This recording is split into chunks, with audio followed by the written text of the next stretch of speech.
Today I'm going to show you how to do glass etching.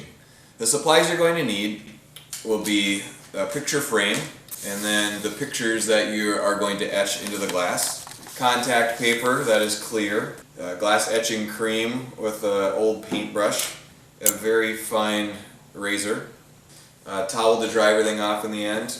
You're going to need some tape to tape the pictures onto the back, and then some background color for behind the glass etching and scissors to cut that out. The first thing you need to do is choose the picture that you want to use. Using a logo is very easy. If you want a little bit more of a challenge, you're going to have to pick out a picture, and before you print it, turn up the contrast so that it turns everything to black and white. Unpackage the frames, cut out the pictures, and tape them to the back of the glass.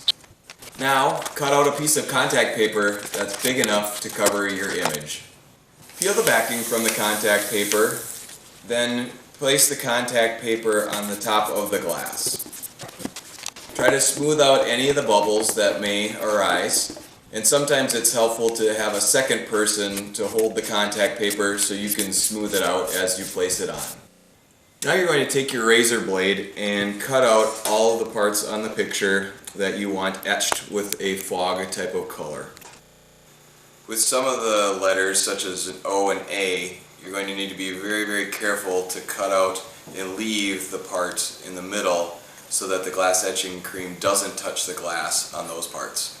With logos, it's a little bit easier to determine that you're going to just cut out the letters and any other things that you want etched. With a picture, it's a little bit more difficult, but every part that is dark, you want to cut that part out, and you're going to remove the contact paper from the glass on the black sections of your picture.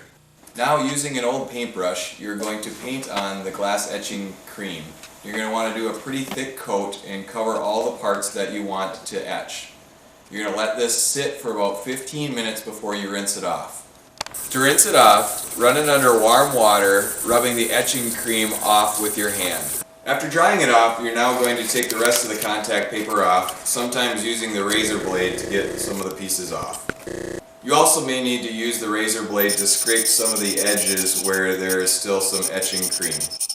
Now you're going to choose a background that will match best behind your etched glass, and you're going to want to choose usually a darker color helps it show up better. So after you choose the color that you want, take the piece of paper from your frame and cut it so that it matches the size of that. Then use some window cleaner to clean off your glass. Then put the pictures back into the frames. And as always, make sure to subscribe and watch more Minnesota Cold and how-to videos of ours.